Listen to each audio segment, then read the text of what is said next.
That's so. All right, perfect. So, first things first, how is everybody doing? Gonna make sure chat is being shown. Yeah, chat is being shown. That's perfect. So yeah. So today we're gonna be looking at the Nintendo Direct. That's what we're seeing right here. We're seeing the countdown right now. They were giving a preamble to the actual Direct not too long ago, giving a little bit of the history of Xbox and everything. But overall, this is what we've been seeing. For 8 minutes, I made sure to come in just in time before the actual Direct starts. So we'll see how things go. And don't mind me while I go ahead and take my meds while we're at it, because I didn't take my meds. Because I'm a fucked up little boy and I need to take my meds. If not, I die. So, yeah, I have a whole pharmacy right here to my right. Of all the meds and all the stuff I gotta take. Lots of stuff.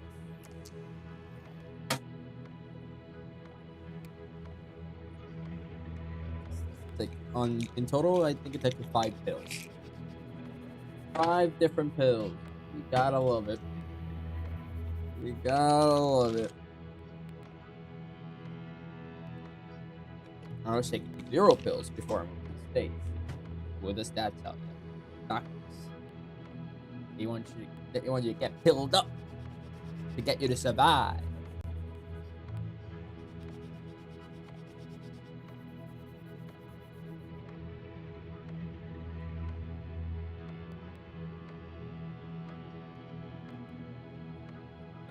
But yeah.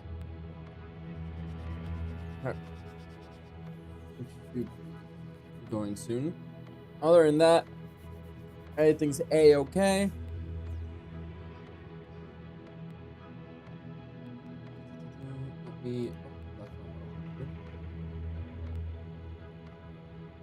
What I wanted to do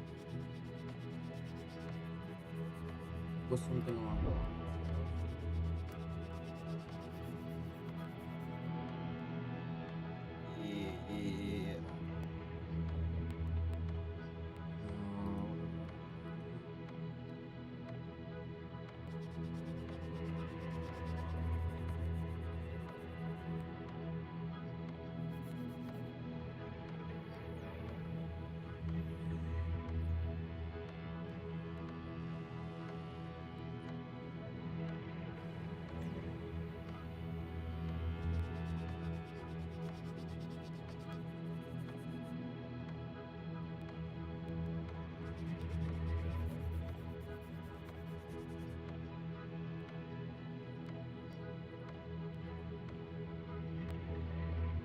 What is Thursday? Yep. Normal day as any.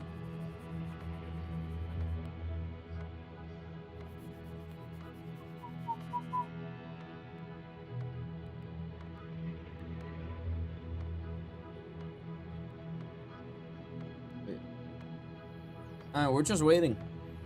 I will, however, I wanted to let you know that I will be covering some news afterwards, after the Direct. We'll see if there's anything worth talking about during the Direct. I'll try to not pause it. I'll try to let it play, and then we can move back on the Direct and like maybe talk about something if I find something interesting to talk about. And then I will then cover. I have some news. I didn't get to make a PowerPoint and everything, but I do have some news that I get to cover. So we'll be going through those news. It'll just be the actual like article pages and stuff like that. But I've read them beforehand, and I'll just like kind of summarize what it is to you guys. But yeah, that's what we're gonna do. It's gonna be a shorter segment. We should be done here by before 2:30 maybe. We'll see how it goes. And depending on how that goes, yeah, it will be 2:30. I have like a job interview around 3, so hopefully that goes well. So root for me for that one, you know. But regardless, we are still in the grind. Maybe I should have you higher up. Maybe that. Yeah. I should have you way high up. There, there you go. On the top of everything. There we go. There you go. Yeah. Um,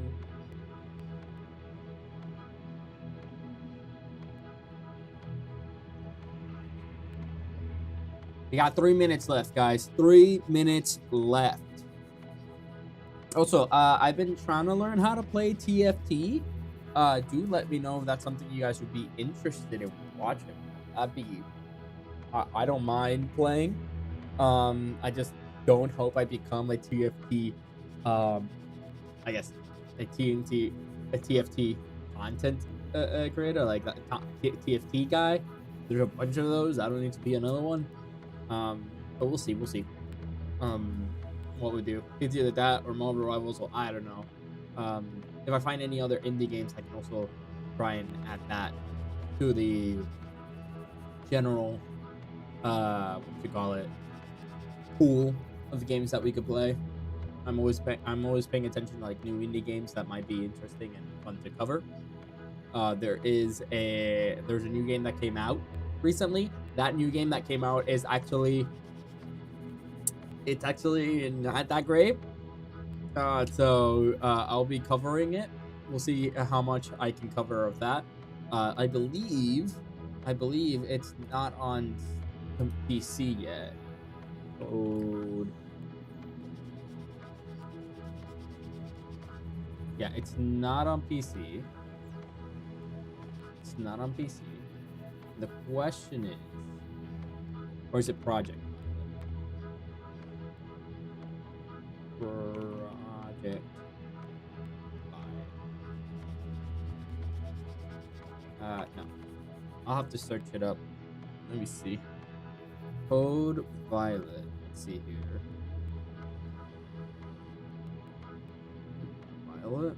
Oh yeah, so it's Code Violet. It just came out. Let's see.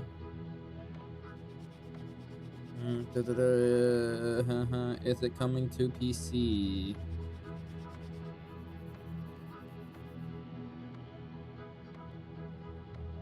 There we go. Will not be released on PC. The developer confirmed it's a PlayStation 5 exclusive to prevent vulgar or inappropriate character mods. Oh, so it's not even coming for PC. Still, that's really bad launch of the game already. So we'll see how that goes.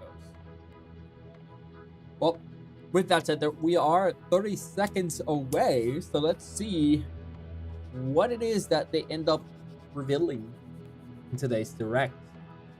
Will Xbox be able to combat the bad press that it currently has? There's a lot of things that Xbox has been doing that people are not happy with. And this direct and like games that are going to be coming out is the best way for them to convince players and convince people to buy the Game Pass and to continue using Xbox. So we'll see what actually happens. Let's go. Let's watch.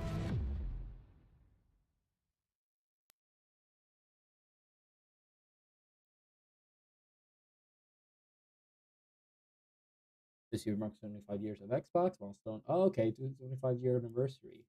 Okay. All games shown today are available in day one with Game Pass. Okay, there you go. See, this is what I mean. Trying to get you to buy the Xbox Game Pass. All games shown are on Xbox Play Anywhere.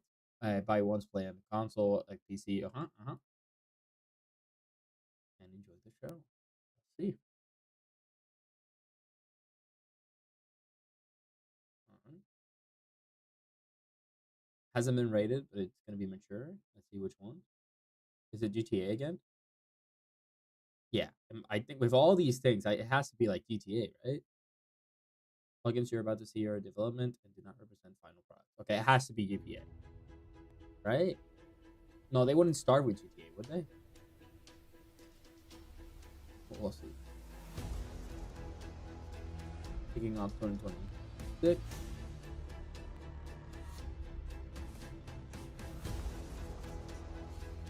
Year.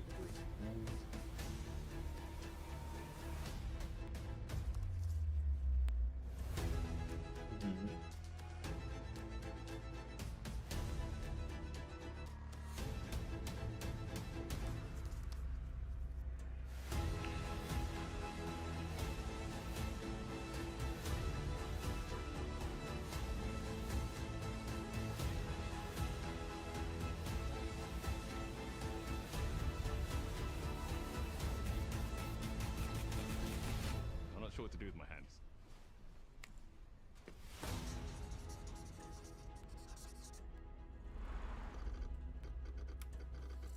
Okay.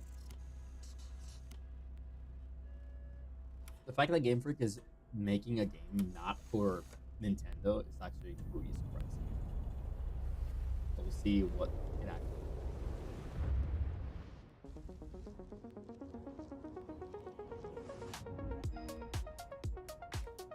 Welcome to this world-first look at Forza Horizon 6. I'm Torben Ehlert, Design Director for Forza Horizon, and I can't wait to show you what the teams at Playground Games and Turn 10 have been working on. And I'm Don Arceta, Art Director for Forza Horizon. Forza Horizon. Forza Horizon is a great racing game, but I've never been a Forza guy. I've never been a Horizon guy. And breathtaking locations around the world. And now we're taking you to the place we've wanted to visit for a very long time. Japan. Ooh. We designed a campaign that really focuses on your journey. Really capitalizing on You the don't fame start Japan as a has right superstar now. at a festival or a racing champion or even a rookie. You'll start out as just a tourist in Japan. Your first goal is to join the Horizon Festival by completing the Horizon qualifiers. After that, you'll rise through the ranks, unlocking wristbands as you complete races in faster, more exciting cars. At the end of each round, you must prove you're ready to move up by completing spectacular events to unlock your next wristband. These include classic Horizon showcases and our new Horizon Rush events, where you show off your skills on I will say, obstacle courses. Like racing this games are one one of at the few docks games in where like Tokyo City. graphics really does make it. When you make finally everything. earn your When the gold gameplay- wristband, you get access to Legend Island, an exclusive When the gameplay is pretty region of the simple, world I mean, with as unique like a events, racing game is, the tracks, concept is and pretty areas simple. to explore. And that will be where a you have true to accomplishment. innovate is not necessarily in Throughout the that gameplay, journey, but more all of in the Japan actual outside the feel. Horizon Festival is The yours sound. to explore at your own pace. So, let's talk about the location we've all been waiting for. Japan is the ideal location for our biggest, most exciting game yet. Full of beautiful landscapes and stunning contrasts of rural and urban, modern and traditional. This is our largest map, full of verticality, diverse biomes, seasonality, and breathtaking driving experiences, elevated by Japan's unique car culture. So we knew from the start that we wanted to deliver the most compelling and authentic game possible. To help us create those experiences in-game, we sought out advice and insight from people who've lived with Japanese car culture their entire lives. As someone who grew up in Los Angeles and Tokyo, both cities known for car culture, I developed a passion for cars early. I've also worked extensively supporting creative collaborations between Japanese and Western video This is game very studios. interesting, 'cause I've Over never the been a course of car guy. production, I had many conversations. I'm with the team temporarily about here. the Hey, Sense, how you nuances doing? And the details We're currently of looking at Japanese Forza culture and how to reflect and like the these new in game, which Forza once again, Horizon 6. graphics looks As an amazing. example, when we It discussed looks naming like it's options for the really fun and player really home pretty. at Tokyo Um, Docks, we discussed the building It being in number, Tokyo is also picking very nice. 7 and 8 Once again, because it's those two I think numbers that are them going for considered Tokyo, it fortunate just in shows Japan. In fact, how these much numbers are popularity also part of a Tokyo, like just well-known in Japanese proverb, Japan, has "Nanakorobi in yaoki," which means never give up. Japan has on the entire I guess gaming space, but just like in US culture nowadays. Like, there's just a lot of people are really infatuated with Japan. At the start of production, our team traveled to Japan to capture reference for everything. Time lapses of real Japanese skies. I'm wondering if you can actually drive through like the map without racing. I don't think I've never played a Forza game, so I don't know just to what extent they go. From these references, we then work to capture the soul of those places, adapting it for Horizon's open-world gameplay. Does anybody actually play with like those different camera angles, or is that just for like cinematic feel? Inspired by the C1 Loop, Ginkgo Avenue, and mountain passes, like Mount Haruna and Bandai Atsuma. Then we layer in the details around them, creating a world where every road leads to discovery. For this game, we've built our biggest urban area yet. Our Tokyo City is 5 times larger than anything we've you have to do like with multiple urban districts, Tokyo, each with a unique identity. industrial. Yeah, like that's gonna look very pretty. And every shortcut is fun to drive and a delight to explore.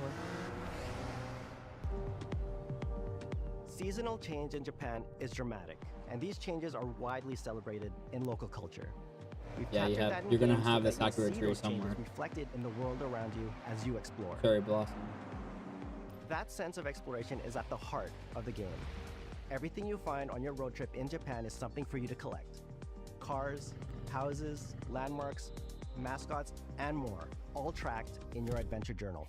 I love that. I love the whole concept of you being a tourist, Japan's car culture is one of the reasons tourist, we're so not a excited for terrorist, this a location. tourist, And Forza Horizon going 6 through will Japan feature and more then than just kind of 550 enjoying the cars culture of at launch. Japan through like, Those cars I guess will this have new virtual body kits, lens. new Forza 2 days Aero, until my birthday. and the Once ability again, to happy paint birthday. liveries on Windows. There's gonna be a We've giant also fully snowstorm overhauled coming our up roster to be around better the balanced the across time of all your birthday, performance so classes, hopefully from you're D living in to an our new area where that top-end doesn't R-Class affect. for track-focused cars.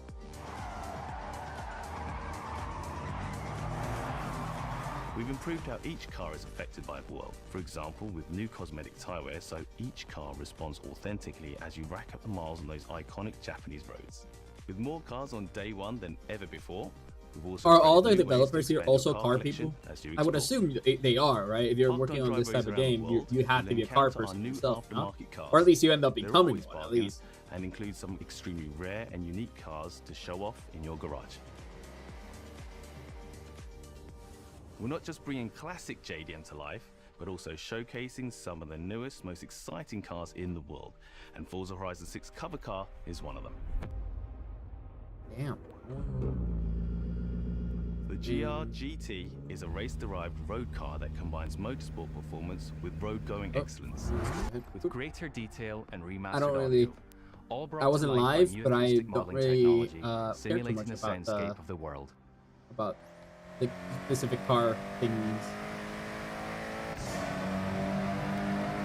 Okay, I mean the sound audio. Once again, it's for these type of games. I believe that the gameplay is already pretty established. The racing mechanic is pretty simple.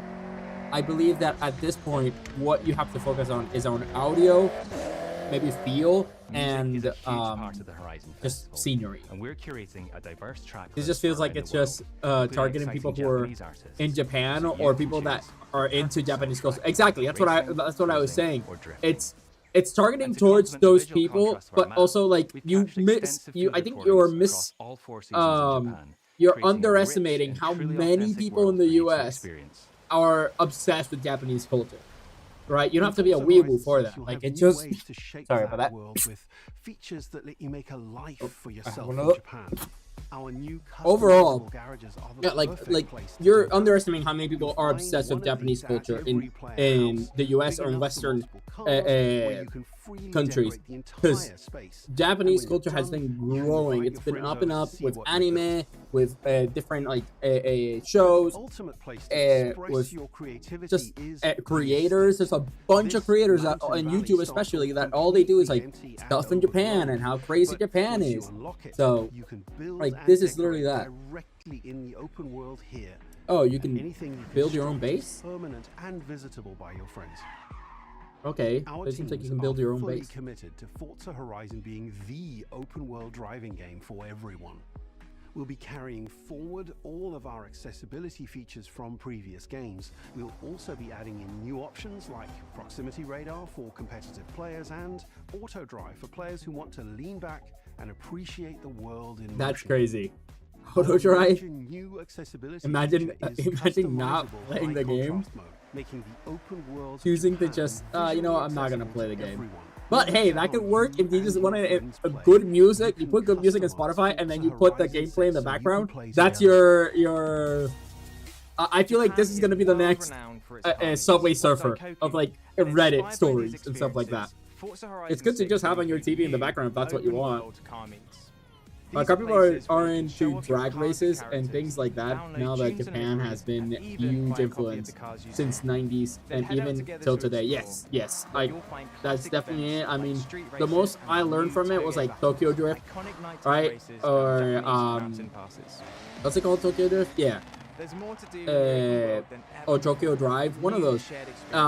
Those are like the first time I saw like how big of a drifting culture like this Japan was.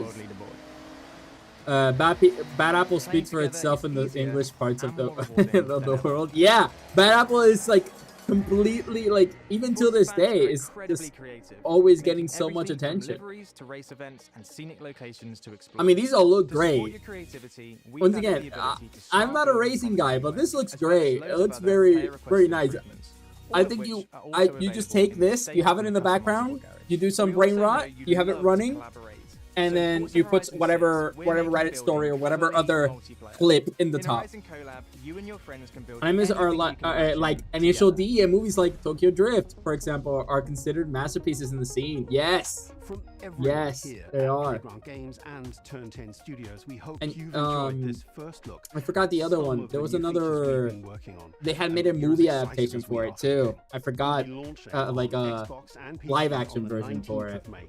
If you're a Speed Forza fan Racer on or something like that. PlayStation, It's like a we'll be white welcoming car, you to Japan red later this stripes, year something like when that. our PlayStation Futuristic version is ready. racing, like Stay tuned show. for more updates It was an about anime the and then game it turned over the into coming months. And thanks for into joining a us. We movie. can't wait So to yeah, see it's you in racing Forza like this Horizon has been 6 as we discover has been a Japan together. big thing for Japanese culture for a while, and you add that to the popularity that Japan culture has had in Western culture in like the last I don't know, maybe decade, and you can see how this will be a very successful and how they're they're trying to capitalize. Mecha, you just had to. I mean, of course, you had to include Gundam. You had to include Gundam.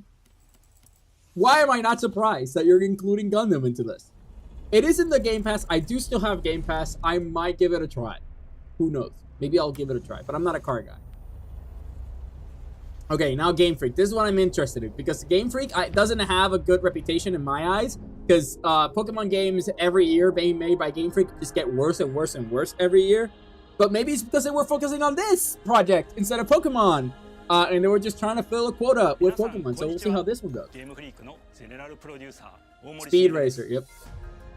ここは東京にあるゲームフリークのオフィスです。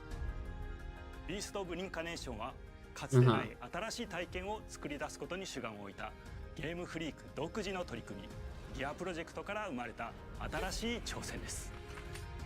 これまでもポケットモンスターシリーズのほかソリティバ、ギガレッカーなどさまざまなオリジナルゲームタイトルを世に送り出し常に新しいアイデアや世界観の構築に挑戦しています。Okay. ビースト・オブ・リンカネーションはまさに新しい体験ができるゲームです。遠い未来、文明崩壊後 They can't make Pokemon look like this? Come on! Isn't this what people have been asking for Pokemon and you can't, like, the hell? Yeah, Game Freak on Xbox is crazy. And you have amazing graphics. That's what we've been asking out of Pokemon this entire time. They really do be just like shitting on Pokemon nowadays, and they're like, I don't care about Pokemon. The company really should find. They should find another company doing Pokemon. バトルプランナーやサウンドマネージャーを務めてきました。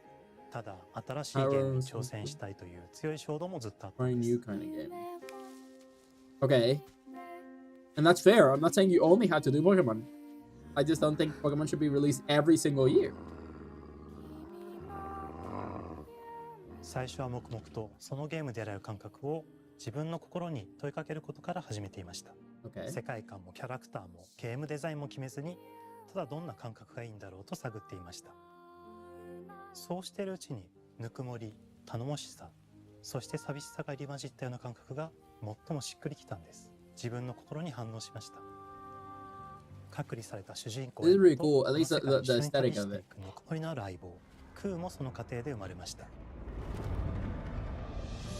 古島からビースト・オブ・リンカネーションのコンセプトを聞いてとても興味を惹かれ、すぐに参加しようと心に決めました。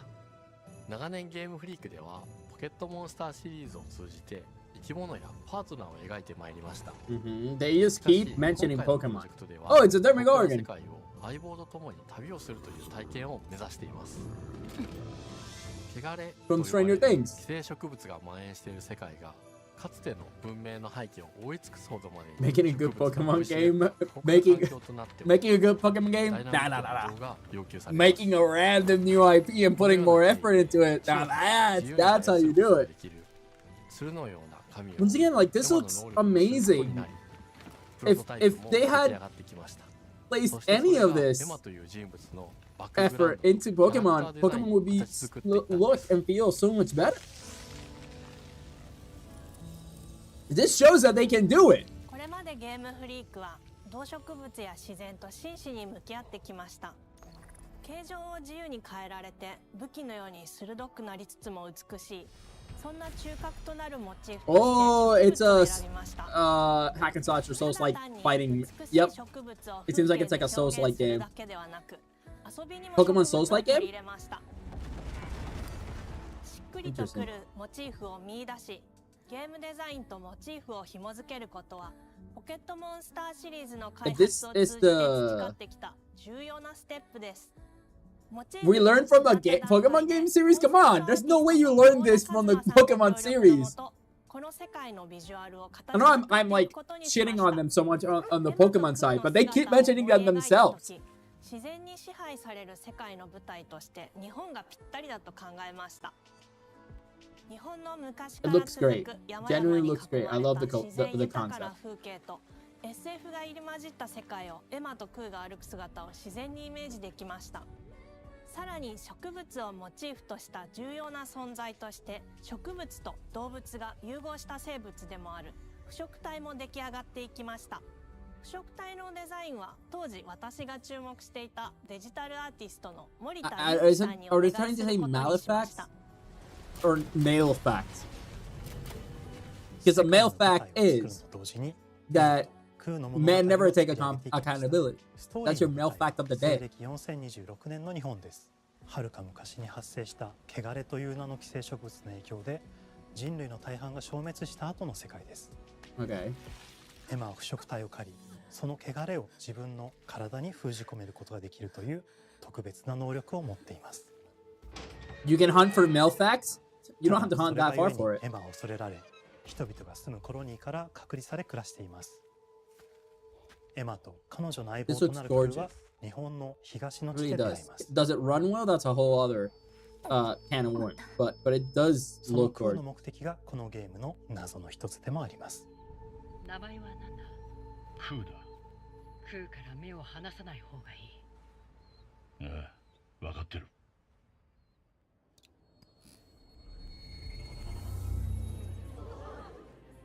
封じ後エンバー、お前に輪廻の獣討伐の命を出す。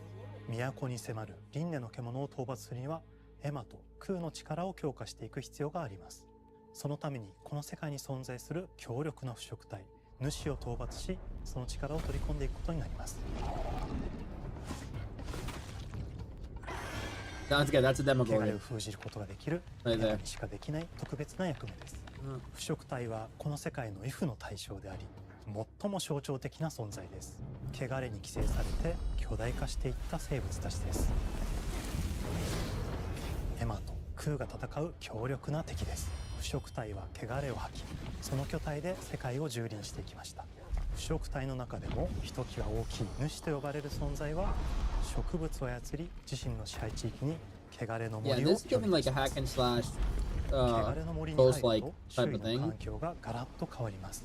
手強い腐食体 But が who 襲 knows? い It かか might り also give a little プ bit レ more イヤーの Monster 行く手を阻 Hunter むの in で the す。 sense that そしてこの世界には no, ゴーレム that's と Souls. いう That gives もう Souls 一 like. つの勢力があります。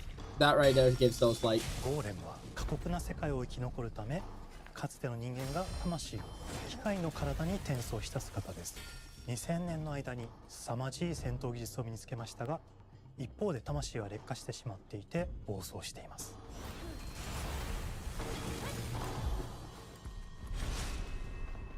エマとクーはさまざまな人物と出会います。長い旅をサポートするブラッド、カグラであったり、 Oh, I love あ this とは like クナイという frag エマと punk, 同 I じよう think に it's how 腐 it's 食 called, 体を or 連れた diesel 剣 punk 士とも巡り合い vibe ます。 that it's also giving. It's like nature overtaking diesel. とどめはきちんとさせる。エマとクーは同じく汚れの力を Hottie. 宿していて、 That was a hottie. 互いに On その screen. 力を影響させ合いながら戦います。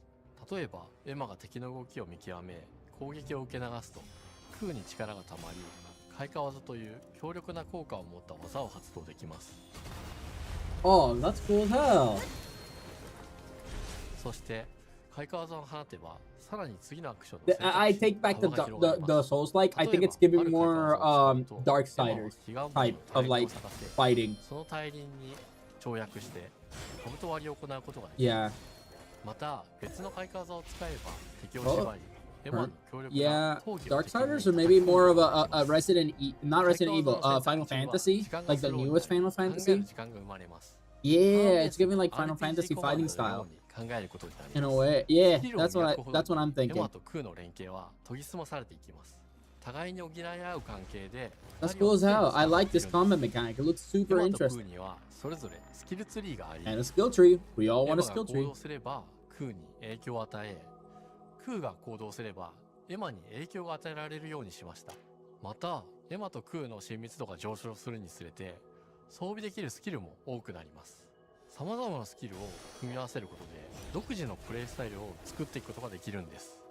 I love さら that. にエマとクーを結びつける霊秘石やエマが受け流しを行った際に発動する刀の効果を重ねていくことなどでより奥深い戦闘ができるようになっています。遠距離だけで戦う人もいればステルスだけで戦う人もいますし、常にエマで戦闘を仕掛ける人もいればクーを先行させて戦わせる人もいます。エマとクーでどのような装備でどのような霊秘石と組み合わせて戦うのか、プレイヤーの皆さん次第です。皆さんがどんな意外な組み合わせを生み出すのか、今からとても楽しみです。 Genuinely super interesting. はるか昔に汚れに追い尽くされた美しくも過酷な新たな世界、企画構想から6年間、私たちはこの世界に数えきれない秘密や奥深い魅力を散りばめることに全力を注いできました。 Of course, we have a Gundam. It's almost like すべてのプレイヤーの皆さんに you're including Japan into any game. Gundam, check. 今年の夏、 Xbox Like PC their natural flora, check. Mythical Japanese culture looking creatures, check. ぜひウィッシュリストにご登録ください。ゲームフリークが挑む渾身の新作、どうぞご期待ください。 This once again, I'm sorry I keep harping on it, but this looks amazing, and I can no longer accept the level of quality they've been making for Pokemon games. And I don't think it's their fault. Granted, it's the fact that they try to spit out a Pokemon game every single fucking year. If they were to put as much effort as they did on this game with Pokemon, I feel like we could get a Pokemon game that everybody has been expecting or wanting. But who am I to say? That's not on me.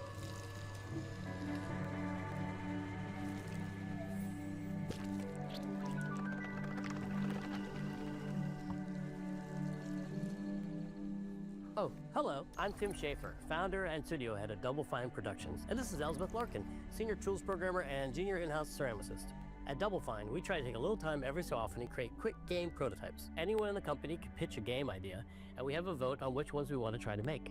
We forget the projects we're currently working on, basically get amnesia, and we do this for 2 weeks. That's a fortnight. And we build a few of these experimental game prototypes. Reference. We call this process Gaming Amnesia references. Fortnight. We've had all sorts of great ideas come out of this process. Oh yeah, I love the games. It's just like this clay. With a little bit of pressure and creativity, something interesting is created that wasn't there before. Our next game came out of Amnesia Fortnight. It's all about encouraging you to create with others, and then use what you create to destroy each other. Okay. That's good impact.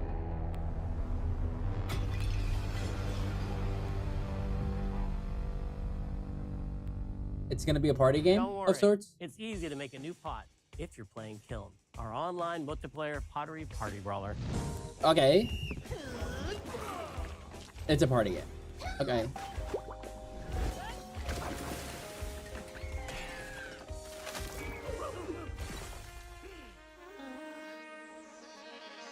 Okay. We love to explore new and original ideas here at Double Fine. Alongside last year's Weird But Chill game Keeper, featuring surreal and dreamlike exploration, Kiln is the other side of that coin, bringing high-energy, expressive multiplayer action.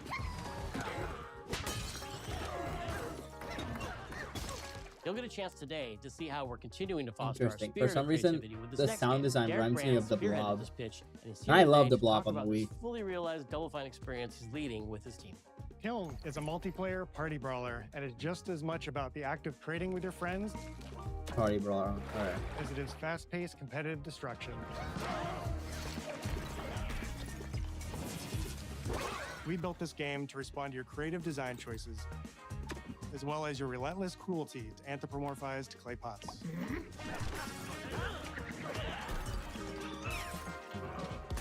I've spent my career as a concept artist, focused on coming up with unique characters and environments at Double Fine. But I also play a lot of action titles, which got me wondering, what would a game look like that included not just the cathartic element of destruction and action, but the equally cathartic act of creation I was familiar with as an artist? Okay. I stumbled on the answer one day. What better solution than a pottery wheel? We wanted to give players the ability to create characters out of any shape and to make sure that what you make has a charming, animated personality. You start off as a little helpless naked spirit. You're not capable of much in this state. Thankfully, you are capable of manipulating clay. and a But I pottery could see wheel this is the perfect type of place for the concept also creation work of for a new like body. crab. Like you playing as a crab and you comes make the time for crab shell, destruction, and depending on the those shell is shapes how needed to translate the into attacks capable go. players. Like I could see this Pots exact have same to compete concept with of like challenges crab the way shells, that only pots like can. different type of molds. Our game mode, Quench, brings all of that together in a 4v4 combat party atmosphere. You and your friends need to balance your pot's shape and abilities with its capacity for carrying water into enemy territory. Here, you'll navigate through the environment with your team's unique creations. Avoid or destroy incoming enemy warriors. And of course, fill your pot up with water to ultimately douse the enemy's kiln and win the game. Okay. Once. Now keep at it.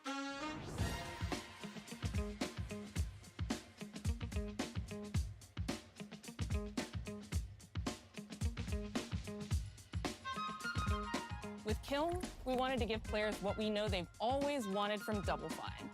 A best-in-class pottery sim, of course.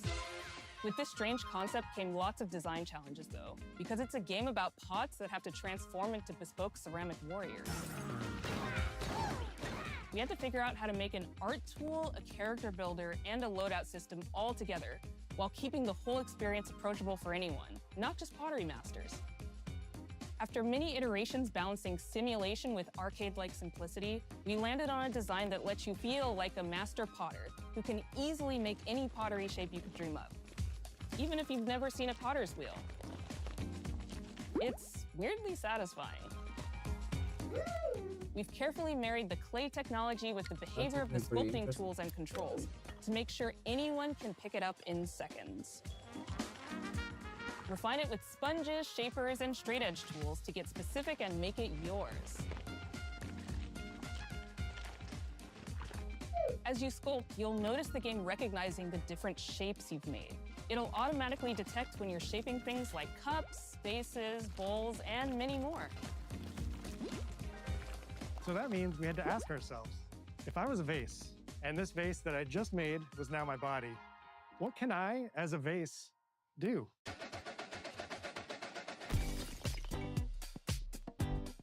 Every pot and kiln needs to have a core set of It's definitely an moves fit for interesting a warrior. concept. It's kind of out there. I don't know how well it'll perform, Jump, but it's a concept. It's interesting. It's They what's also like must it's have unique. moves fit It's for a definitely pot unique. To fill up with water and then splash that water out. Each shape has its own unique way of performing these moves. And because your shape matters, the animation team has taken on the challenge of bringing those different pot shapes to life in surprising ways. In addition to these core moves, each shape also has its own special attack, which we push to be the most fun and over-the-top moments in the game. Cups popping popcorn. So I'm guessing it's like if the game recognizes your creation as either a vase, a plate, a cup, a mug, depending on what it recognizes is what attack pattern you'll have. That's my guess, at least. I think that's how they've created it. As you fight over the water on the battlefield and try to extinguish your opponent's kiln, you'll have to pay attention to each map's unique nuances. Our mantra of shape matters carries over into our maps. We specifically designed our maps to integrate with how you choose to play and what pot you choose to play as. So you'll see things like secret tunnels that only fit certain size pots, and pathways that are only traversable with certain shapes. You'll fight on fractured, floating pieces of ancient history, like an ancient Greek nightclub fit for Dionysus. It's even got a dance floor. Navigate Athena's giant strategic war map, inflating sponge warriors with water to rearrange the battlefield to your advantage. Fight in the Egyptian god Set's dingy punk venue, complete with a mosh pit where only one pot can emerge unbroken. Leverage your unique creations. Everything from your size, your capacity to carry water, your speed to cross the battlefield, and other choices you can make will define how you want to approach your playstyle. Do you want a team full of large cups, maximizing your dousing potential? Go back down, baby! Or a team of tiny ninja saucers ready to quickly smash up anything that gets in their way? Or a unique combination you've discovered that balances power and splashability? If you're skilled enough to end up at the enemy kiln with lots of water, you can unleash a powerful super splash ability that does tons of damage and makes the kiln vulnerable to further attacks, letting you and your team dunk on the enemy kiln to either win big or turn the tide and make a comeback. It says party game, but it sounds At the end of a like round, they're trying to be cycle of pretty creation competitive and destruction out of it. loops around again. Like, and it now has you're back potential in for, the like, a wedge, competitive a scene multiplayer from lobby seeing where you can hang at the wheel creative, and make but something cool has with your potential for friends. You've just earned XP points actual and chips very from battle that competitive you can gameplay. load up on art supplies and expand your pot making options. I think of the game being so much about the fighting, but when people play it, they just want to create all day long. Yeah, I think this is great because this Our is decoration not system is just designed to support your creativity. this is As we not did just with like the a design and competitive sculpting feel, process, but we looked to the Pottery it's Studio for the inspiration. infinite We found ways to translate ways the to experience create, of adding which I think spouts, is lids, and one of the handles, things as well as that glazing to kiln. people love Every design in choice we made ultimately served like the video goal games. of Like enabling a the near fashion infinite framing range of possibilities. is end game We is can't one wait thing that to see what people your favorite designs strive are. for. It's what It's keeps all people about my a lot of pizza times party what keep theme people small playing a game It becomes a drill. can You just can not dive be under the enemies competitive and but pop the them actual with special cosmetic delivery aspect of it. Destruction. I feel like that was in a lot of ways how Payday 2 medium felt. jug, a simple handle, And how, a like, two-layer watermelon glaze, and I'm ready something to bring like- the good vibes into the chaos. Something like My favorite is the large vase. Halo It has a also, like UFO-like early animation, Halo, that's and also another it's thing great that for team how it defense felt. It and was like you were protecting trying to your unlock, you were trying to be competitive and win, but you were Hands trying to down, the best unlock pot like shape is a small look bowl. cooler It's perfect for overall. sneaking past enemies. And Plus, it's the ice fact that cream you cake get to special do is that so and cute. hopefully not microtransactions looking at this company, I don't think it's going to be super microtransaction heavy. Then I think it would definitely has potential to keep people engaged. With a rainbow glaze and one butt sticker. You can't go wrong with butt stickers. My favorite pots? Use the absolute most material possible to make the biggest pots possible. I call it tiny. Whichever pot you decide to create, whether you're a budding artist or a seasoned gamer, you'll be fulfilling your pottery power fantasies when Kiln launches in spring 2026 on Xbox, PlayStation, and PC. It's fun. Genuinely seems like a really fun game. Regular updates throughout the year with expanded decorations, new activities and game modes, and much more. Creating is more fun together, and we'd love your help sculpting this experience. Be on the lookout to throw down with fellow Double Fine fans and join the Double Fine Action Insiders for an even earlier look and a chance to play in our closed beta very soon. You want me to say it 5 times? I might try it. It's supposed to be. Okay. This game is called Kiln, an online multiplayer party brawler, online multiplayer party brawler. I'll never do it twice. Okay, I can do it again. Online multiplayer party brawler. It's getting better. Online multiplayer party brawler.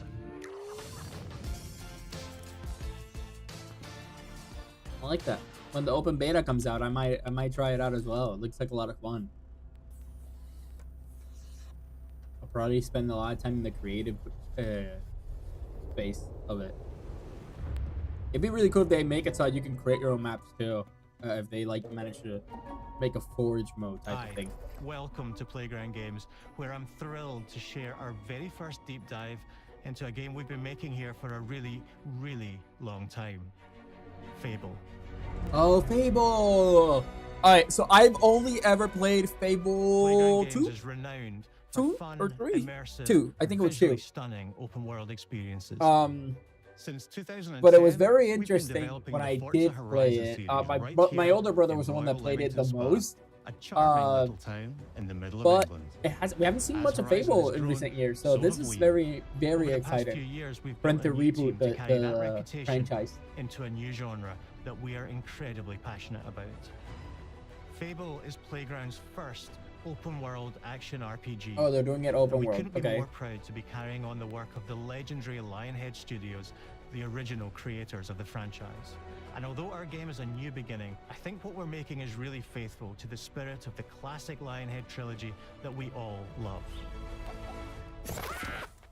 Yeah, because Fable was like that, and it didn't take game is a itself simple super recurring seriously. question. So What does it if they mean manage to to you translate that humor to be properly, a hero?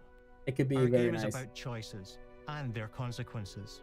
It's packed with action, drama, British humour, moral dilemmas, and quite a few chickens. All of this combines in a fairy tale which could only be Fable. In classic Fable fashion, you begin the game as a child, growing up in the sleepy rural village of Briar Hill. It's here that in a moment of extreme danger, your heroic powers first emerge, and we discover that you are Albion's first hero in a generation.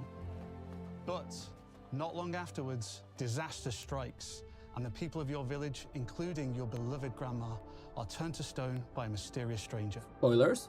Suddenly alone Spoilers? in the world, How could you'll you? set off on an Don't- adventure don't which tell will me. change Albion forever.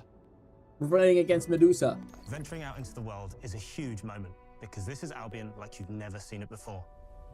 Idyllic rolling hills, magical forests, bustling villages, sleepy hamlets, oversized vegetable patches, and stunning vistas. And because our Albion is truly open world, for the first time, you'll be able to explore this rich and detailed world seamlessly, with the freedom to go where you want from early in the game. We Okay. can't wait to Even as a welcome you kid? back to Or Albion's after you're iconic capital city, grown up? Bowerstone. Home to Fairfax Castle, the Old Clock Tower, and the legendary Heroes Guild. It's a huge city, full of contrasts. Rich and poor, nobles and commoners, royalty and criminals. You'll spend plenty of time here during the game, as you discover the secrets of the Heroes Guild and its reclusive guildmaster, Humphrey the Golden. In the north of Albion, you'll find mountains, craggy coastlines, spooky marshes, and the bleak, windswept city of Bloodstone. Here, you'll meet the leaders of two rival gangs, vying for power, and uncover the secrets of the sinister but extremely well-organized Cult of Shadows. Our Albion is beautiful, handcrafted, and richly detailed. In Albion, heroes are special, different. They're stronger than regular people. They're more skillful, more charismatic. More importantly, they're those rare humans who can harness and use magic in the world around them. They have the power to do what they want. And so do you. In our game, we want you to play as the hero you want to be. And that starts with being able to choose how your hero character looks. So, in Fable, you'll be able to pick from a range of different character heads and customize your clothing, hair, skin tone, tattoos, and scars. So the hero you play represents you. But as well as your appearance, you can be the hero you want to be through the way you play, through the skills and abilities you learn, and through the weapons you use. Just like the classic trilogy, heroes in our game fight with a combination of strength, skill, and will. Seamlessly blending melee and ranged weapons with magical abilities gives us style-weaving combat. Allowing you to show off your personal playstyle against single opponents and large groups of enemies alike. Melee is at the heart of our close quarters combat. You'll I use like light the and combat heavy looks combos, very fun too. often knocking enemies off balance and executing stylish finishers. Swap to your ranged weapon to bypass enemy guard and deal with troublesome flying enemies. And of course, you'll be able to unleash your powerful spells to both manipulate and devastate your opponents. Ooh, electric powers. That's We're all for excited to be me. bringing back I'm an some electric fan-favorite guy. adversaries for you to fight. Kind of shocking, I know, but I'm electrifying. Hobbs are back, as are Balverines, Hollowfolk, and Trolls. And we're adding brand new enemies too, like this fearsome cockatrice, a giant fire-breathing chicken. Each enemy family is different, with their own weaknesses to exploit and defenses to overcome. But with all the unique tools in your combat toolbox, how you defeat your enemies is up to you. Seems like a lot of fun. But there's more to being a hero in Albion than fighting, so much more. When we talk to people about their favorite memories of the original games, so many of their stories were about the stuff you can do when you weren't just being a hero. The normal, everyday stuff which happened when you interacted with the people of Albion. For me, what I remember most vividly are the inhabitants of Albion, and the things you can do with them, or to them. The crazy thing about the classic Fable games was that in the middle of a sprawling RPG was almost a complete other game, where you could just mess around with the villagers and townsfolk. And we've built that same experience in the middle of our game too. Buying a house, getting a job, I love that. making some money. That's one of the Romancing a things I villager, loved. Getting married, having kids. That's one of the things I loved about Fable. Perfect. You can So, get to know me better. That's nice. Buying another house. I like that. Buying every house in Albion. I remember those Buying every features. business in Albion. Getting rich. Marrying a bunch more people, having a bunch more kids, probably getting divorced along the way for good measure. And this game within a game is unique to Fable. It's systemic, interconnected, and you see the ripple effects of the things you do everywhere you go. And all of this revolves around the people who live in Albion, who we call the living population. There are more than 1,000 of them, and every single one is unique. Each of them has a name, a role, a daily routine, and their own personality. You could follow any one of them for a day and just watch them live their life. They'll get up, go to work, spend some leisure time on hobbies, then go home to bed. But what's even cooler is that you can talk to every single one of them in fully voiced conversations and interact with them in loads of different ways. Maybe the job they go to is working for you because you hired them to work in one of your businesses. Hey, you. Working hard? How can I help you, boss? Maybe the bed they sleep in is in a house you own because you're the landlord. Or maybe their bed is on the street because you evicted them. All right. Oh, it's you. You're awful. And all of the stuff you do affects what they think of you. You're a legend. Because everything you do builds your reputation. Very impressive. Now that's an hero right there. Morality has always been super important to Fable. That tension between good and evil underpinned all of the original games. And morality is central to our game too. But we have a slightly different take on it. This seems super promising, genuinely. For us, morality isn't black and white. Yeah. There are lots of grey areas. And importantly, morality is subjective. No two people see things exactly the same way. And that's how it works in our game too. Everything you do earns you a reputation. And every person in Albion will have a different reaction to you as a result. Hello there. Yeah, we get it. You're rich. They'll remember things you did directly to them, they'll love you or hate you for the choices you make, and they will always tell you why. Although, usually from a safe distance. Our game will never judge you, but the people of Albion will, loudly. Imbecile. Your reputation is created by the choices you make, and you are going to make a lot of them. Big choices, little choices, moral choices, and some choices that will actually change the landscape of Albion for the rest of your game. We call this idea, Your Choices Change the World. Let's give you an example. The naming convention for these ideas are like straightforward. Not like who discovers a magical growth formula. the choices that change the world. Like, yeah, okay, you literally just it's in the name. It'll be your job to deal with him and ultimately Not a name, your you're choice just whether to kill him or to spare him. If you kill him, his giant corpse will lie on the farmland just outside of town for the rest of the game. And that is going to affect house prices. It will also affect what a lot of the villagers think about you. Especially Dave's sister. In Fable, the choices you make will define you. What does being a hero mean to you? I love that. I love that. I wasn't super excited about Unfable, but this has definitely made it more exciting for me. They've typically involved sports cars, but this is a passion project for all of us here. Every member of this team, which we've built from scratch, has two key things in common: a deep love for the franchise and a burning desire to bring it back. We're making this for Fable fans just like us, but also to introduce Fable to gamers who've never played the series before.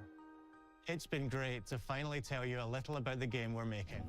There'll be much more to share as we get closer to our launch.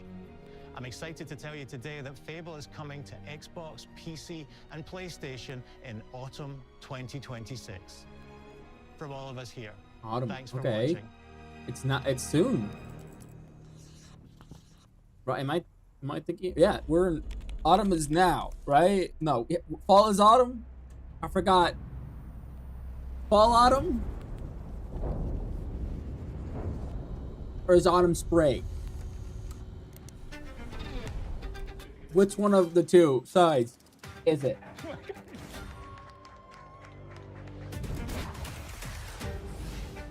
Kiln seems interesting. Seems like a lot of fun. I'll try it out. See if it's actually worth a try. Forza, I have. Once again, it looks great. It looks gorgeous, but I've never been a racing guy. I don't know. That one, Game Freak, looks very interesting. I do want to try it out.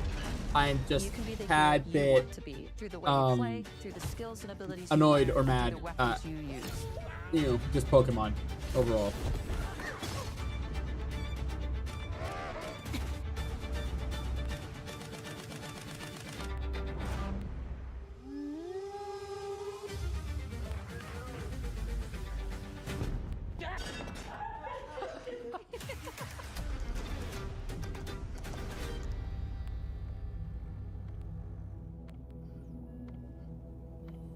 That's nice. Alright, so it's over. It's officially over, right? You're not gonna show anything else?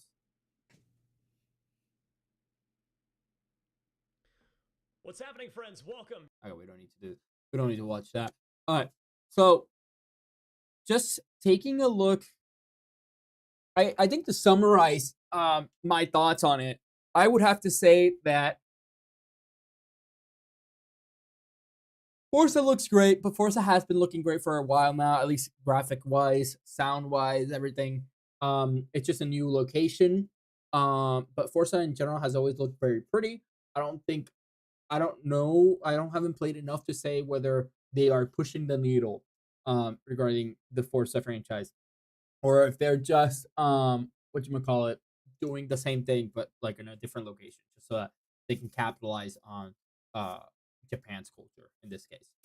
But regardless, still very interesting. For those who love racing games, it definitely seems like a must for you guys. In regards to that new Game Freak game, looks great. Generally, I have nothing bad to say about the Game Freak game that they're doing. The I forget the name. It's like a Beast of Reincarnation.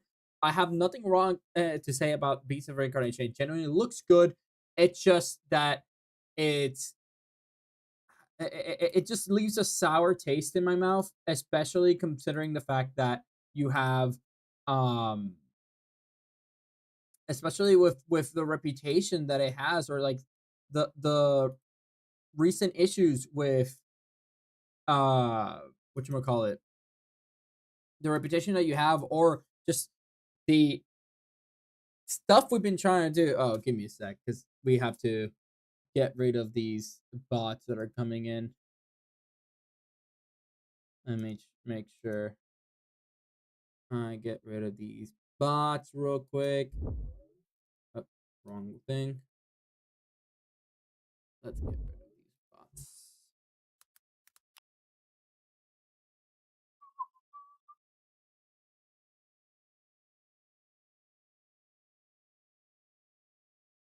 And that's you. Perfect. But yeah. Perfect. I hear more. But okay. But yeah, like I'm just a little bit, just a tad bit. I guess I can't help but be a little bit salty of the state that Pokemon games have been and how terrible they've been. And I mean, that is subjective, but there's been a lot of issues with new Pokemon games and a lot of complaints about them.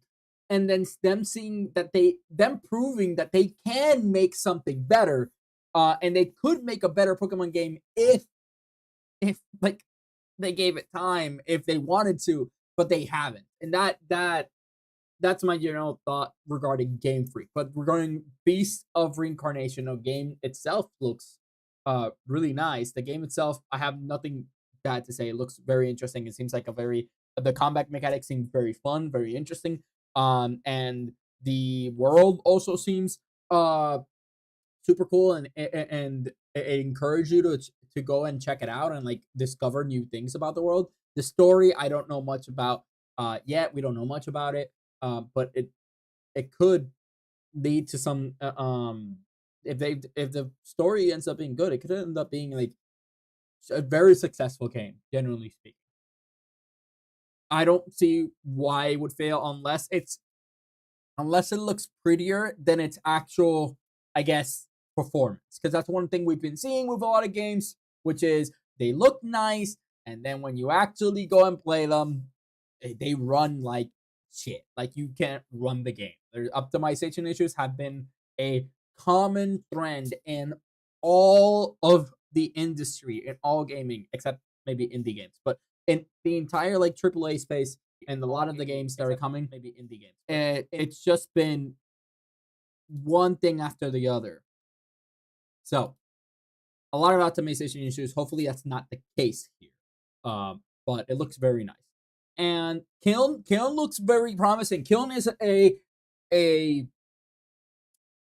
very promising because Kiln looks like it's the type of game that I think it's a Splatoon effect, right? Where it's like a unique competitive gameplay that might entice some people to come over and maybe go very competitive, very heavy into the game. And it also has a lot of like very nice creative outlets to it.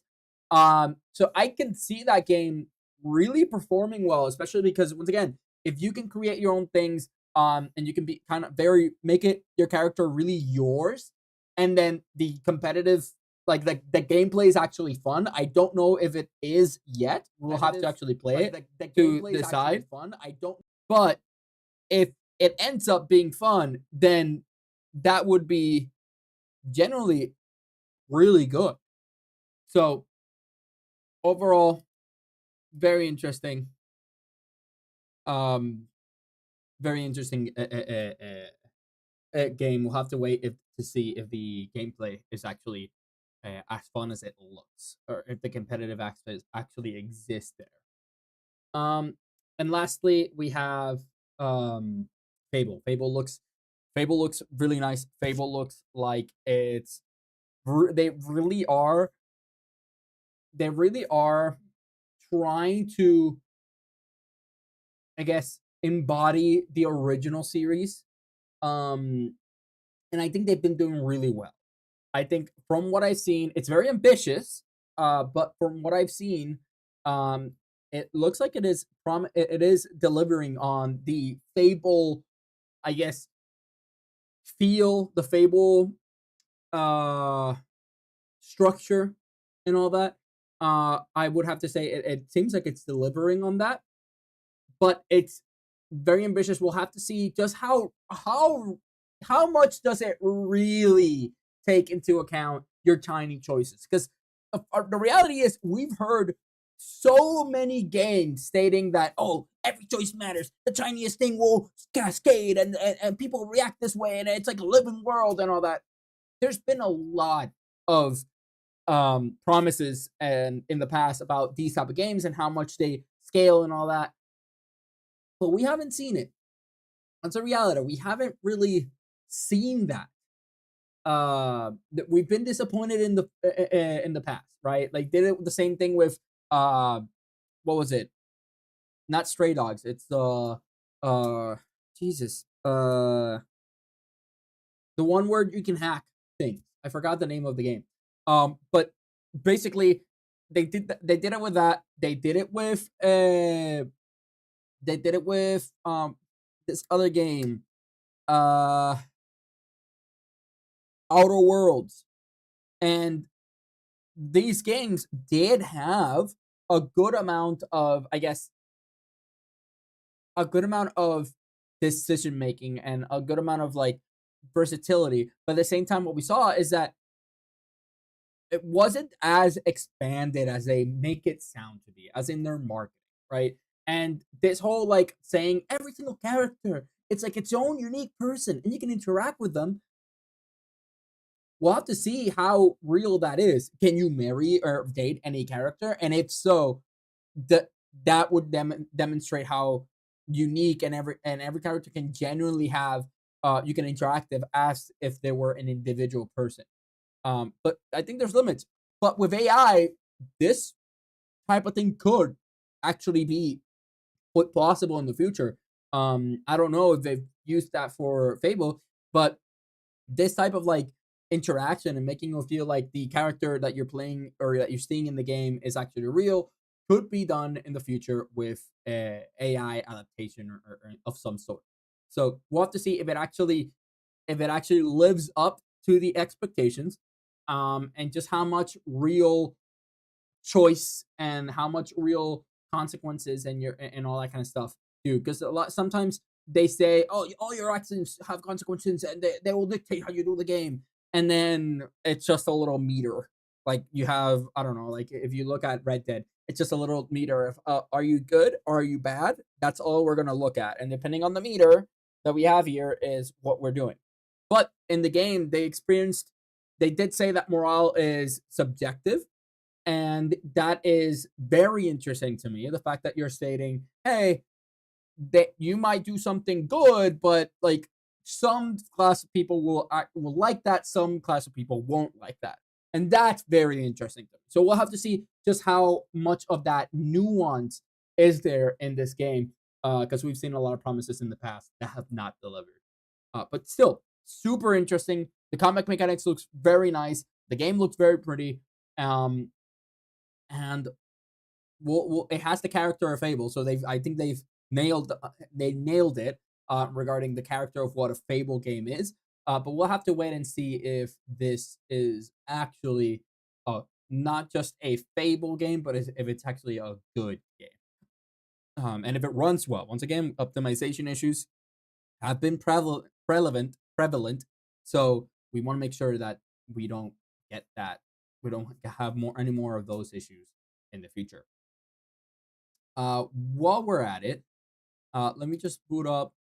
I have a couple of minutes here.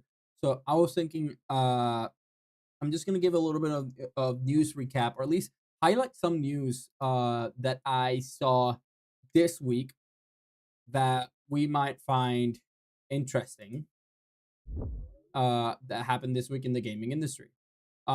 First, let me open them up. Give me a sec. I'm just looking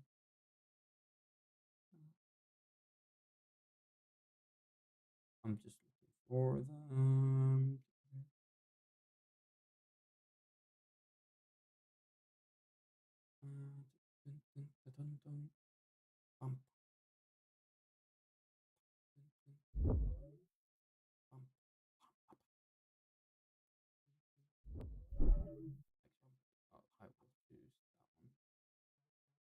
Here.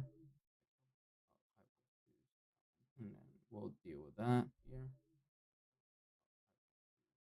And then we'll deal with that here.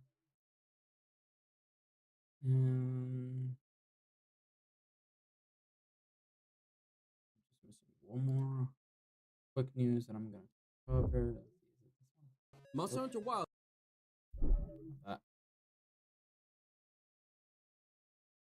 So these are just. This is just. I could have sworn I had sent myself more news, but I guess this is the only one that I have. So we're gonna cover two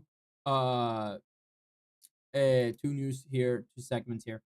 So the first one is, and I'll show it on screen. See if you guys can see it, and I'll show it on. So the first thing is that we are seeing how GTA 6 had a boiler explosion in their studios. Like a random boiler just kind of blew up, and luckily there was a fire that did spread up throughout the building. To my understanding, there weren't any like major injuries. There were just there were worries that maybe that would have affected the progress of GTA, and like there were worries about what could have gone and burned. But according to Rockstar themselves, the boiler was contained, it was controlled, it didn't do any major damages. So overall, although it was a very much, I guess, scary event for these people, it was not, although it was a scary event for these people, it wasn't something that really, I guess, nothing dangerous. It didn't really affect them in any negative way. So overall, very nice, very interesting stuff. Next up, and it's one thing that I did want to cover here, and that is where are ya? Oh, did I not open it? Give me a sec. Where are you? There you go. Which is, oh, wrong thing. How Battlefield 6 has been struggling in the last couple of weeks. The player count for Battlefield 6 has been diminishing, and they've been trying so hard to bring people and keep them, but they have not been able to keep their player base. There's so much competition for live service games nowadays, and if your game comes out and it might be good, right, and it might even not have that many issues, even though Battlefield 6 did have a lot of bugs and a lot of issues, when it launched, even if it doesn't have that many issues, it's the idea that you gotta keep a live service game has to keep the attention of players. And unfortunately, Battlefield 6 has not been meeting these demands. They're so much so that they went and set back the release of the new season, like season 2 for the Battlefield 6 season 2. They've literally just pushed that back, as in like almost an emergency meeting between the developers and the industry to figure out how they can get people interested again into playing Battlefield 6 and get them coming back, because it's a lot of fun, but after a certain time the game loop gets boring, or like you're not as interested anymore in the game loop. And if they don't keep adding maps, they don't keep adding new stuff, and the only thing they add is cosmetics, then people just get bored. There are so many games nowadays to play that choosing to play this particular, right, like choosing to play Battlefield 6 over the plethora of other games, including free-to-play games that are nowadays, might not be what you want. Fortnite is always adding new stuff. Right now, we're seeing the release of like we have Arc Raiders that's also doing major events and adding new stuff. We have Marvel Rivals that's adding new characters all the time. It now has a bigger roster than Overwatch ever had. So like clearly, the live service game, for you to really enjoy a live service game, you have to be in this rat race of always feeding new content and new interesting stuff that will get people to not leave your game to play other games and stay in your game. We're seeing this affect the industry all around. We're seeing Call of Duty numbers go down. We're seeing Battlefield 6 numbers going down because the FPS genre, the FPS, I guess, classic FPS, which is like arcade shooter regarding Battlefield 6 and Black Ops and Call of Duty and all that, are slowly dying out. Only like hardcore fans are staying, but not the casual players are no longer staying in these games like they used to. So they're moving to other games. And those other games could be stuff like Valorant. They could be, once again, Marvel Rivals, Fortnite, Roblox, Minecraft. Like, you have a bunch of these other games out there that are just doing better at adding content consistently and keeping those players engaged and coming back all the time. So clearly the Battlefield 6 formula and the Call of Duty formula is no longer doing their job, and now they have to change. They have to find a way to bring back that attention. And I wanted to also take a look at this game and not just look at its news, right, but also take a look at its performance in the market. So if we take a look at Battlefield 6, we can see that Battlefield 6 didn't ever see the top 10 didn't ever see like the top 10 games in the market.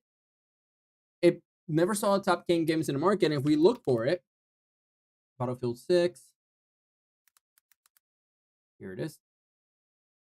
We can see that currently Battlefield 6 is in 445th place with a gem score of only 3 gems right now.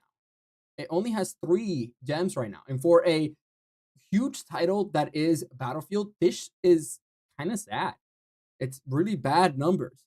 And if we take a closer look at its performance since it launched, we can see that its highest peak was around 81 gems when it launched. This doesn't even get any close to what Call of Duty saw or Arc Raiders has seen since it launched. They already didn't see as much traction as they wanted. They did see a good amount of people. Don't get me wrong. This is still like roughly 1 million people tuning in to play these games, but we just didn't see that much actual like people coming in and then staying either. A lot of people did like that Battlefield took itself a little bit more seriously, and a lot of people were tired of the exaggerated, I guess, meme-worthy characters and cosmetics that Call of Duty Black Ops had. But if you're taking yourself seriously and you're doing that kind of thing, understand that that is a demographic, and that's not necessarily the casual player demographic, right? There's a reason Call of Duty ended up adding a bunch of unrealistic skins and stuff like that. There's a reason they started doing that. They saw the rise of Fortnite, because when you have younger people playing the game, they like the meme-worthy skins. They like looking a little bit goofy. They don't want the rough military simulator feel, right?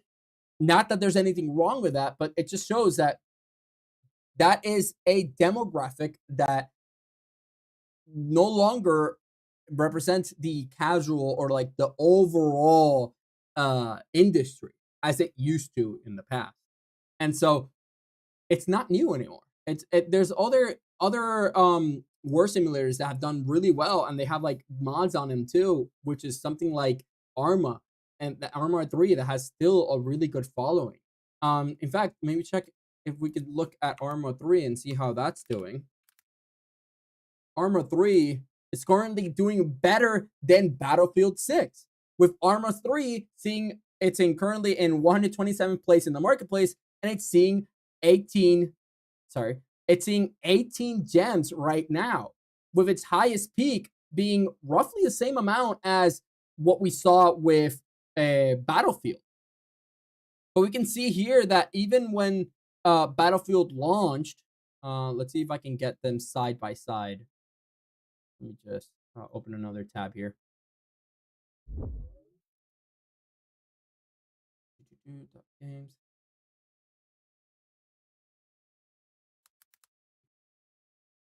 Battlefield. Right. So even if we were to put them side by side, we can see that this is around October when it released, and this is, did I close it? No, I didn't. And this is October, right around here. We can see the following. We can see that Arma suddenly got a huge amount of traction in November, shortly after Battlefield had released. And in the same vein that Battlefield had that increase, it immediately started going down around November, around the same time that Arma was going up.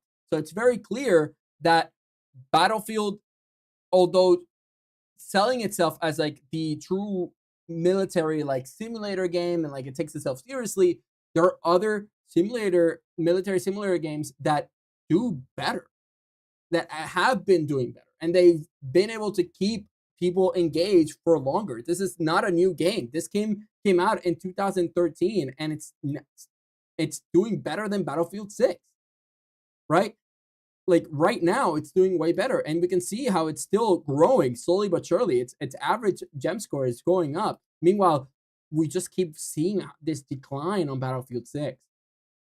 So Battlefield 6 is currently struggling. It's currently, they're just stampering around. They're like trying to figure out what it is that they can do to keep these people playing their game. And unless they add more maps, maybe more vehicles, or but that's a lot of things to add. And they're going to have to change their whole framework to make sure that they are always adding new and interesting stuff into the game and keeping them engaged. But right now, we can see that its average gem score is around 15 gems. It's still lower than the current gem score of Arma, with its average gem score being around 38 gems overall in its entire lifespan. So, once again, this is not looking good for Battlefield, and they know that this is happening. So they've pushed back season 2. They're currently all hands on deck. They're trying to figure out how can they make the next season better and keep people playing and have them interested in the future of the franchise. But unfortunately, right now, things are not looking so good for Battlefield 6. If you're an Arma fan, there's also a lot of mods for Arma, and Arma, which is I think another reason why Arma has kept its player base. If you compare it to, for example, something like, if if you compare it to something like Battlefield 6, where Battlefield 6 doesn't really have a modding community, and that's to be expected for a $70 AAA game.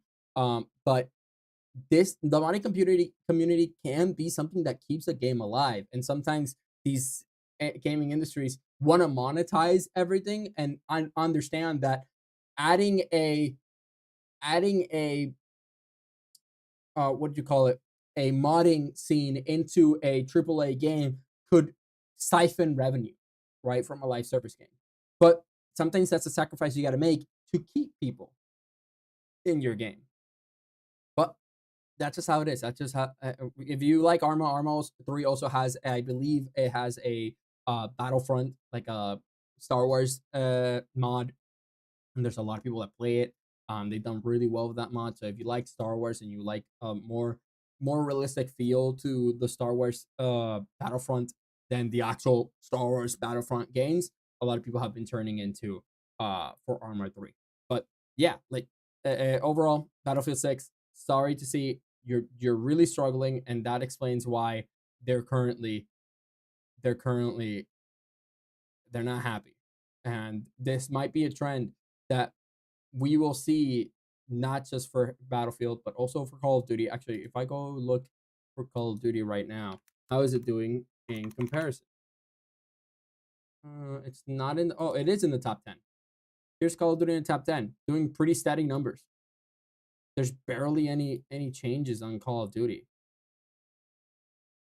Yeah, it's like small bumps, but it's barely doing any changes in Call of Duty. Now, keep in mind that the Call of Duty is a launcher, meaning that they changed the thing. So now that Call of Duty is a launcher, you're not just seeing the newest Call of Duty game, you're seeing all the Call of Duty's games that have been released, including Warzone, since the release of Call of Duty Modern Warfare 2. So this is more padded. This is heavily padded with all the different games that they have. But still, we're seeing a pretty stable amount of number, a pretty stable number all throughout the year for Call of Duty that we are clearly not seeing for Battlefield 6. Sad stuff. But yeah, that's kind of what I wanted to cover today. Do we have any of the Fable games by any chance? No, we don't. That makes sense. They're pretty old. So we might not see them. And yeah, there's another game that I really want to talk about, and that is Code Violet. So Code Violet was supposed to be the competitor to Resident Evil.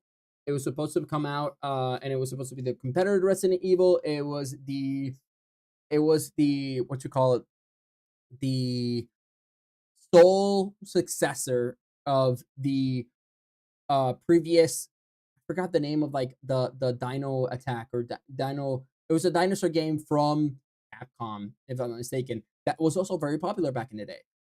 But they haven't made a new one ever since, and this one was supposed to be a spiritual successor of it. And it's bad. The game is only on PS5, meaning that we unfortunately don't have any gem data for it, and they don't expect to put it on PC anytime soon. Now, that might change. There's a reason the reason developers gave for not putting it on PC was because they didn't want the modding community to take the, like, character assets and do R-related stuff with them, not safe for work stuff with them, which is a valid concern and a valid reason, but they might get forced by their publishing company to release it on PC as well to try to get some extra revenue out of it. Because right now it's not doing well on PS5. The reason it's not doing well is because the very same console, it's a PS5 exclusive. So the very same console the game is designed for, it doesn't even run on that console. It doesn't run. It literally, it's always framey as hell. You can barely, like, I'll make a bigger video on this, right? And this is a little bit of sneak peek of what I will be covering on the video. But basically, this game is a prime example of what happens when you focus so much on the stakeholders and not on your player base or like gameplay, right? Because the easiest way for you to get funding on a video game, right, from like stakeholders and AAA companies and all this stuff is by making a pretty game.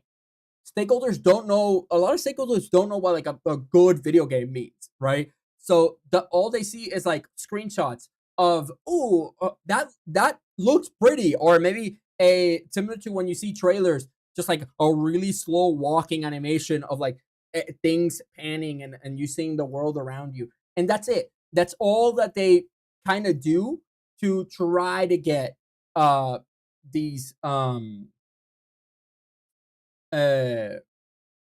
try to get this money, right? The investors' money. Is there any for One Shot World Machine Edition? One Shot? You mean like is that a game?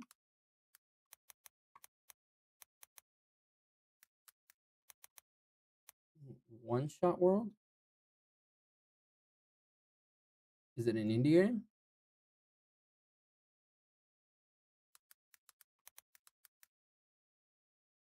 I'm scared for Fable. Why are you scared for Fable? I think that it was pretty interesting from what I saw. Yeah, I got the game right here. I can pull it up for you. But why are you scared? I saw what I saw in the trailer for Fable. I mean, unless once again the performance is terrible once the game actually comes out. I did see some slight framing issues on the trailer itself. But unless like it's not optimized and we see a lot of framing issues, the game seems fine. It seems like it does bring its, I guess, it does live up to its predecessor, right? At least from the things that they showed in the direct. So why are you scared for Fable? What are you worried about? Did you notice something I didn't? Also, Sans, here is the one shot that you were asking for. Here's the current score for it. We can see that its highest ever score was around 1.19 gems. You can't see it on screen, but let me just. There you go. You can see it's 19 gems, 1.19. But the other than the highest peak that it got, it on average has seen around 0.58, with it currently seeing a score of, let me see if I can go back, 0.27 gems, which is understandable. I've seen this game One Shot. I've seen people make playthroughs about it, but it's literally just like the game suggests, it's a one shot game. Like it's supposed to be you play it once, you like it literally is the name literally is the type of game that it is. So I'm not surprised that the score is not so high. But yeah, on average right now it's been around 0.27, 0.26. So it's been seeing roughly along that. We did see the highest rating recently was around 0.33. So not a bad game, not a bad score for an indie game, especially one with this concept of like you play it once and that's all. Don't get me wrong, it looks good. I just hope that they deliver everything they said about it. I agree. This is not the first time, I mentioned it earlier, but this is not the first time that we see developers.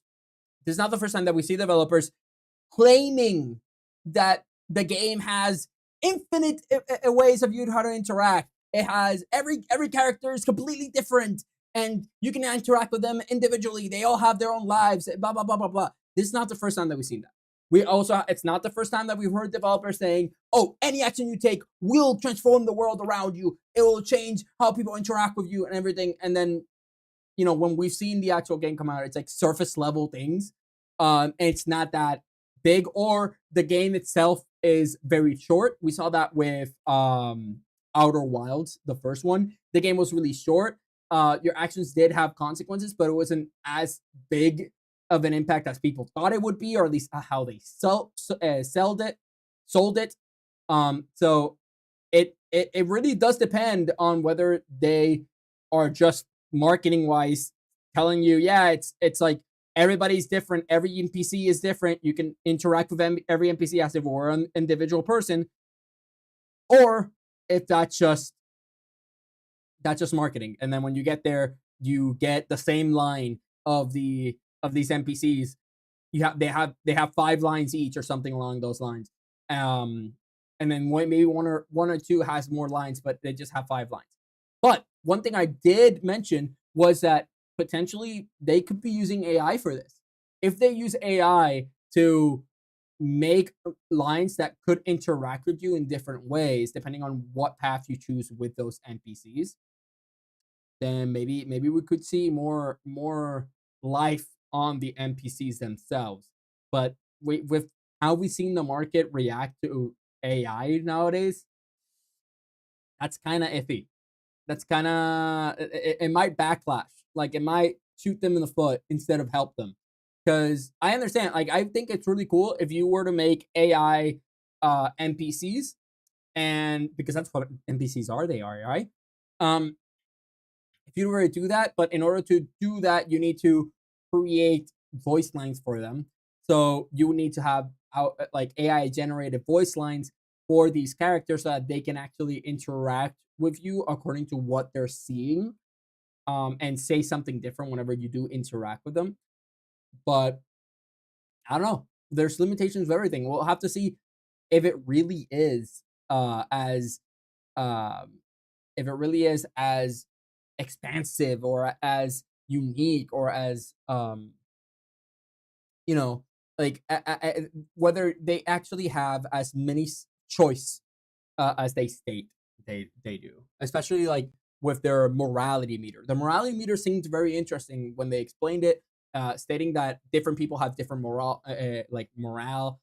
You might be doing something good, but then, like for example, rich people might see you as a people person, and they might not like it because they might see you threatening their money. But poor people might be very happy for you and celebrate you because you're like the Robin Hood, stuff like that. That type of morality system does seem very interesting, but we'll have to see just how far it goes. If it's not just like in Red Dead, where it's just a little meter that you go, you're evil now, people are gonna run away.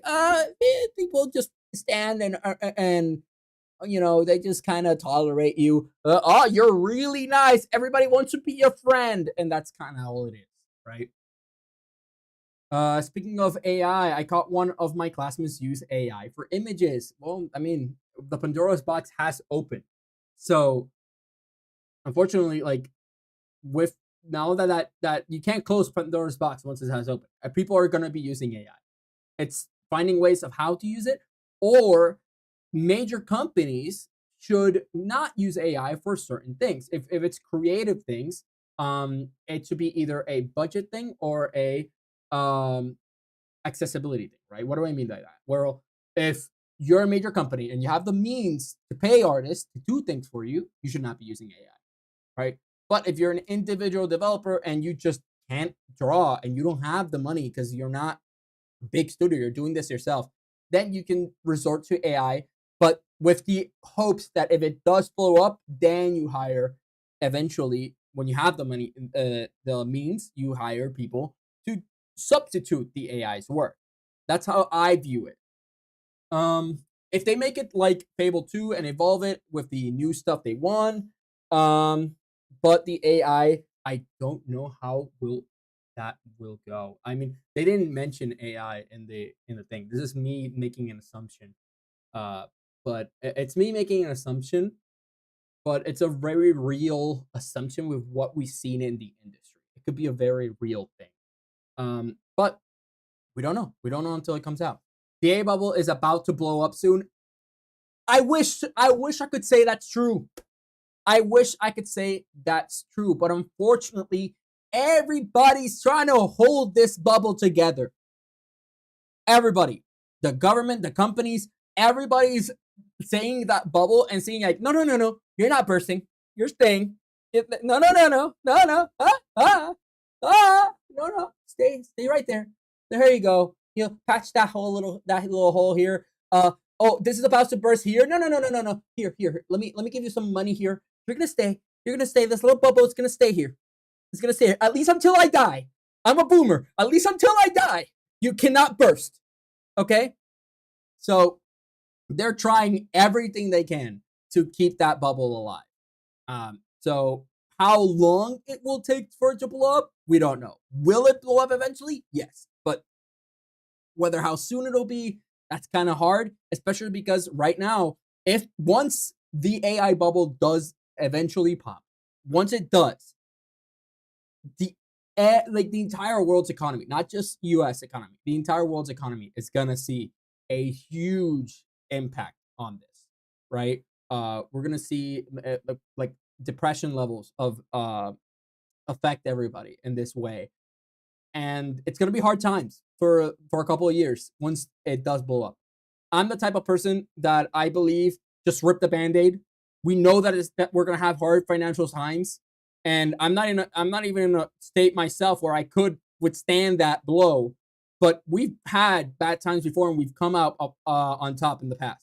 So it's a matter of like, stop trying to prevent it. Just rip the Band-Aid, have the bad time, and then let it cure over time. The AI bubble popping means CPU and RAM can go down. Yes and no. I think it's the best way I can say it. So here's the thing with GPU and RAM prices, right?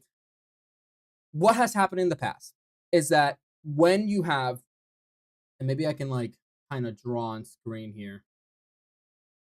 I'll just explain. So when you've had AI bubbles in the past, the way that, or not AI bubbles, like when you had GPU and RAM shortages or like price increases or demand in the past, right? The way it worked is that companies would start upping their demand and making more and more GPUs, more and more RAM so they can meet demand, usually making more than they actually need to. And then eventually demand starts going down, but they still have all this, inventory that they have to get rid of. And thus they start lowering the prices because they have so much inventory they have to get rid of. And this is that up and down in demand with like GPUs and RAM and everything, right? That's how it kind of works. The thing is that right now, industry is choosing, they're actively stating, I'm not going to I'm not going to increase demand. I'm not going to increase supply.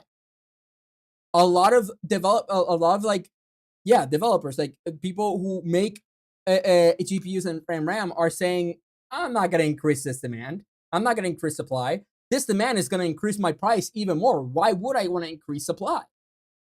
I just got to keep doing. And the fact of the matter is that we consumers, you and me, don't matter in this equation anymore.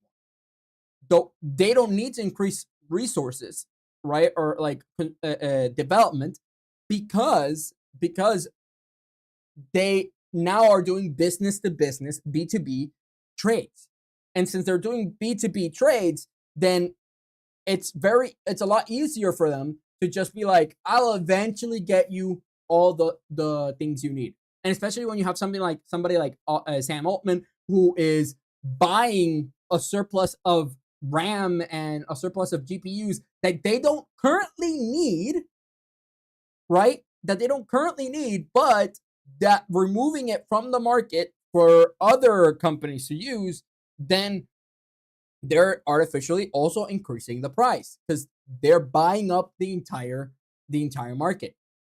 And for the companies that make the GPU and RAM, they don't have any real incentives right now to increase resources because they can just sell it. They just, with Sam Altman, what he's doing is like, I'm going to buy the next 5,000 that you make. And this is like a really low value. But 500,000 GPUs or 500,000 RAMs that you make, I'm going to buy them. So as you make them, I'm bulk buying right now the amount.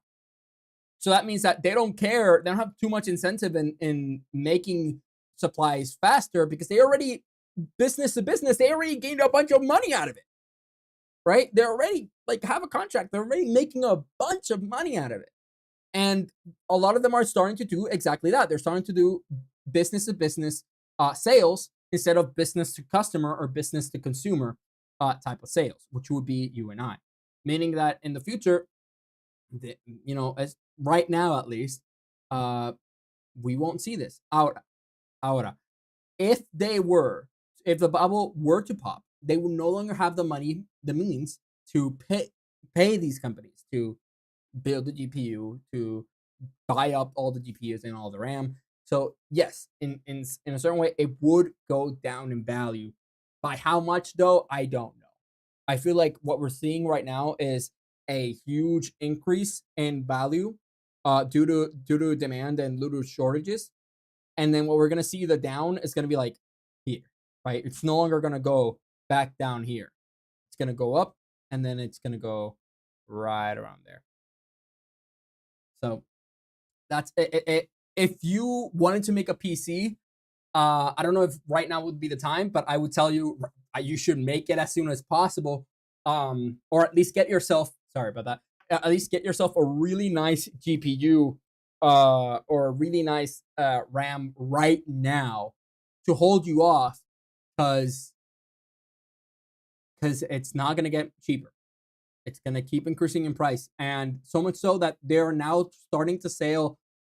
They're now before, when the higher GPU, right, performing GPUs would go high in price and all that, the lower performing GPUs would go on sale. They would be a lot easier to buy, a lot cheaper, so people would buy that, right? You didn't have to buy the newest in the market, but you could buy something that was not as good, but still pretty decent, and that would hold you off, right?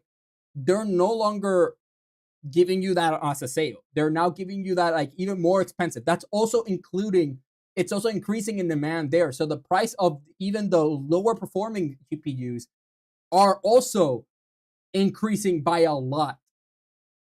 So like right now, they are having a field day, and eventually people won't be able to buy. But that doesn't seem to be a problem either, because if you take a look at what Amazon is doing and what Xbox is trying to push towards, is basically you rent to play on their servers. In other words, in the future, you won't have the capabilities to run on your computer. The plan is that in the future, you won't have the capabilities to run on your computer the actual games or the processing power that you need to run in your own computer. So you'll rent a virtual access to their networks, to their servers, virtual access to their systems that can run it. And that way, since they can run it and you can virtually access it, then you pay that and you'll be able to play it. For example, with like Play Anywhere with the Xbox, right? And that kind of stuff. If you virtual play, you're playing in their server, right? Their server can run the game properly. And since all they're feeding you is an image of their performance, then you won't see any frame issues. You will just see your game. And then you'll just control whatever's happening remotely. And that's what the industry seems to be moving towards now that they're doing business to business on GPU. They're moving towards that. And then unfortunately, once again, that means that it's more the whole statement of our generation being you own nothing and you'll be happy. That's exactly what we keep moving towards, where it's going to be you don't even own your PC performance, like your GPU or anything like that. You'll just rent it out from somebody else to be able to run the game properly. You just have a shitty computer on your end, but you're going to connect it over there where it runs better, and then that will do everything that you need it to do. And this doesn't just go video games. It also runs like when you're running code, you can run it on their servers. Since your computer can't handle the code, you run it on their servers. They can handle the code, and then they do everything else. Like